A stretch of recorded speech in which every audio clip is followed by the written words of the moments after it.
नमस्ते विद्यार्थियों, डॉक्टर कीर्ति जिंदगी की दुनिया में आपका हार्दिक स्वागत है। आज मैं आपके लिए कक्षा 7वीं हिंदी सुलभ भारती इसका 7वां अध्याय जहाँ चाह वहाँ राह यह स्वाध्याय के लिए लेकर आई हूँ।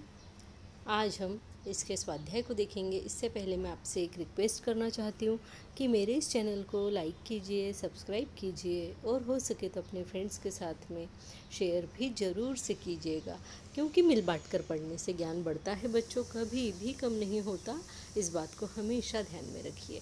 आइए हम स्वाध्याय को शुरू करते हैं। सबसे पहले देखते हैं शब्दार्थ। लांघना यानी पार करना, असर परिणाम, बकवास व्यर्थ की बातें, निदान समाधान, माहौल वातावरण, हल निराकरण। भांपना अंदाज लगाना, हौसला हिम्मत, राशि धन, प्रचुर अधिक, संभावना कल्पना, आत्मविश्वास स्वयं पर विश्वास, मनगढ़ंत मन से गढ़ा हुआ, प्रयास कोशिश, उपलब्धि प्राप्ति।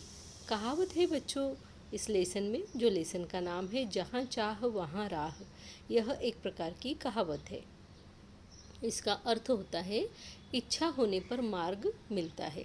यानी अगर हमें अंदर से हमारे मन से कुछ करने की वास्तव में इच्छा हो तो हमें हमारे सामने कई रास्ते खुल जाते हैं। अगर मन से ही किसी कार्य को करने की इच्छा नहीं होती तो हमें कोई भी रास्ता दिखाई नहीं देता।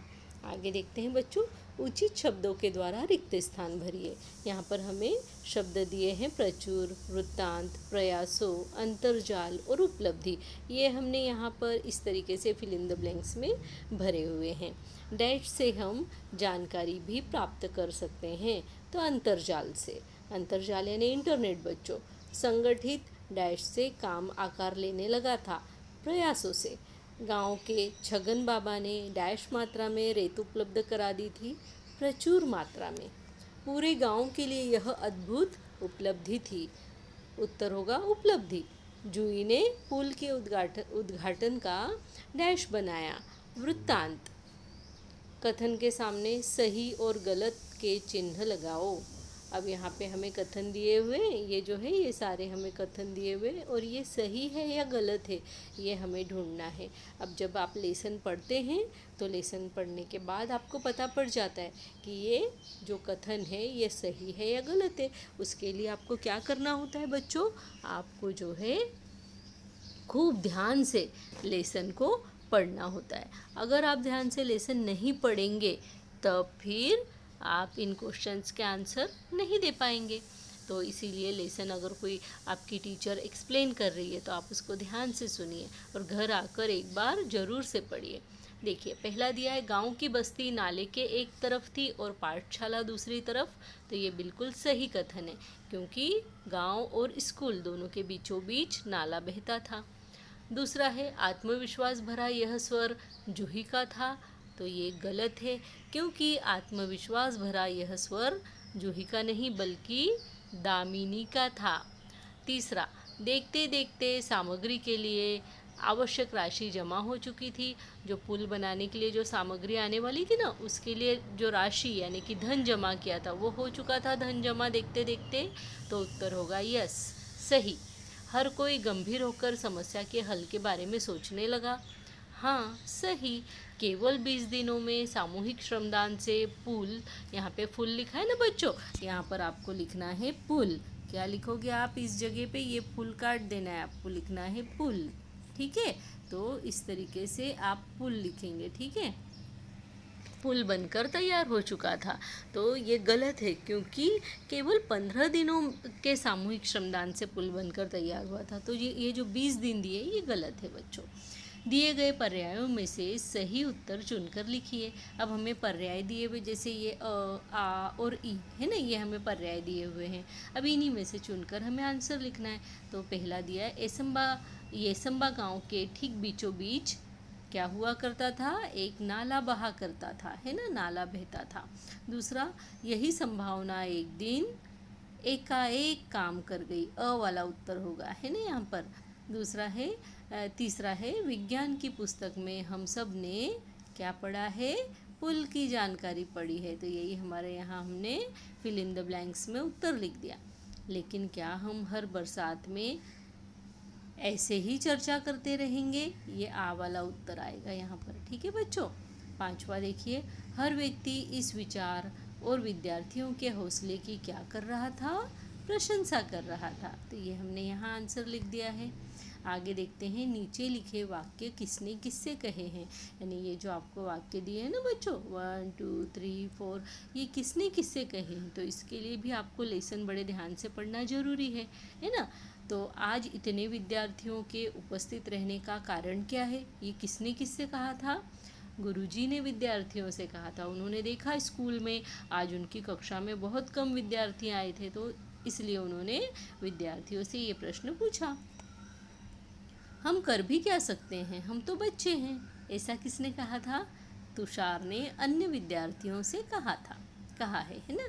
कोशिश करने वालों की कभी हार नहीं होती, किसने किससे कहा?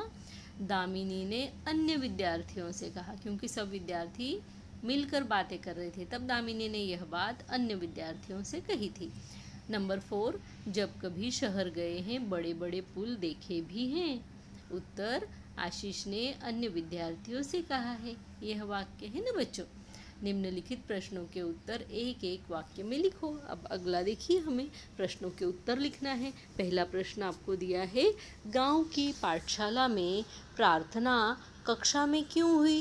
क्योंकि देखो, पाठशाला में प्रार्थना हमेशा जो है मैदान पर हुआ करती थी, लेकिन उस दिन कक्षा में हुई, है ना। तो बच्चों उत्तर होगा, गांव में धुआंधार बारिश हो रही थी और वर्षा के कारण प्रार्थना मैदान पर न होकर कक्षा में संपन्न हुई।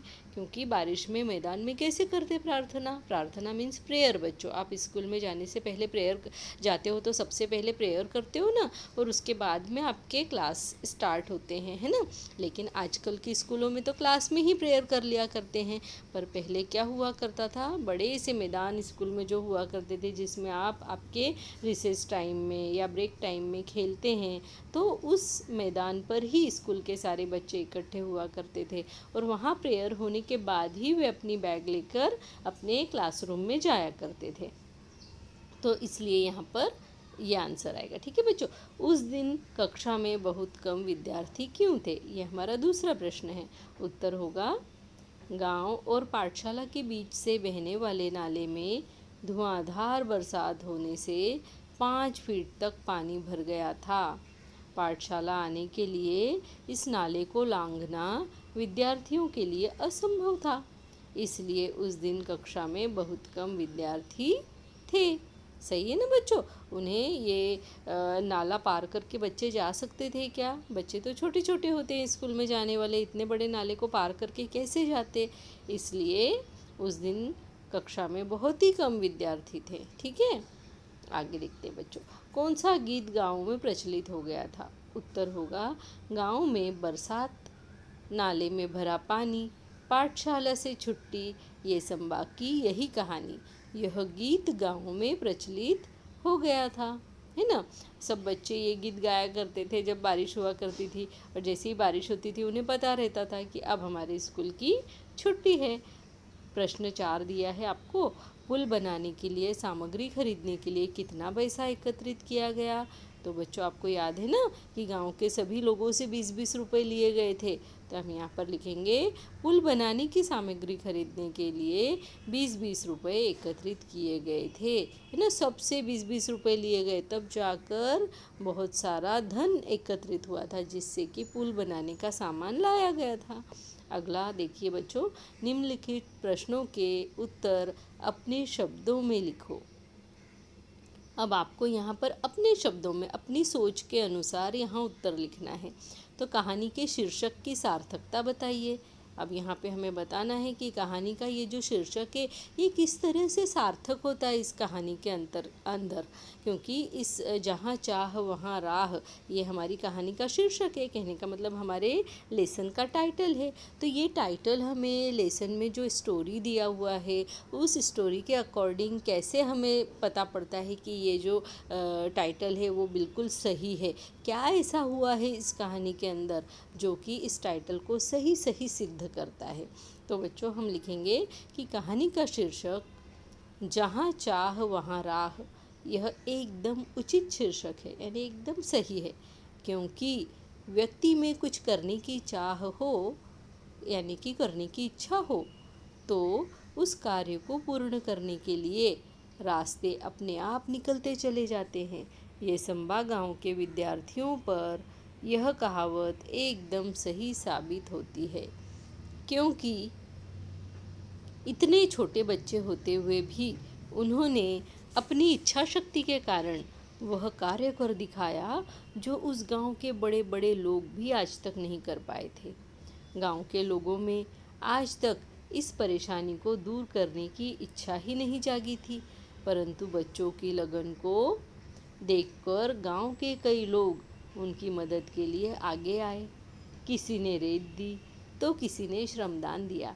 इस प्रकार सबके प्रयासों से 15 दिनों में ही पुल बनकर तैयार हो गया और गांव वालों को बरसात में हर साल होने वाली इस परेशानी से मुक्ति मिल गई। इसे ही तो कहते हैं कि जहाँ चाह वहाँ राह। तो बच्चों देखा ना, छोटे बच्चे थे, उन्होंने सोचा और वो कार्य कंप्लीट हो गया। और वैसे देखा जाए तो इतने सालों से उस गांव के लोग परेशान हो रहे थे। बारिश के दिनों में बच्चे भी परेशान हो रहे थे, बारिश में स्कूल नहीं जा पाते थे, लेकिन किसी के दिमाग में ये बात नहीं आई थी। परंतु एक बार जहाँ दिमाग में बात आ जाए और उस कार्य को करने के लिए सब लोग पूरी इच्छा शक्ति से उसमें भिड़ जाए तो वह कार्य बड़ा आसान हो जाता है और उसके समाधान भी बड़ी जल्दी हमें मिल जाते हैं। अगला देखते हैं बच्चों, इस कहानी का सारांश लिखिए, यानी इस कहानी को बिल्कुल शॉर्ट में लिखिए। कम से कम शब्दों में आप इस कहानी को किस तरीके से लिख सकते हैं वो यहाँ पर आपसे पूछा गया है ना बच्चों।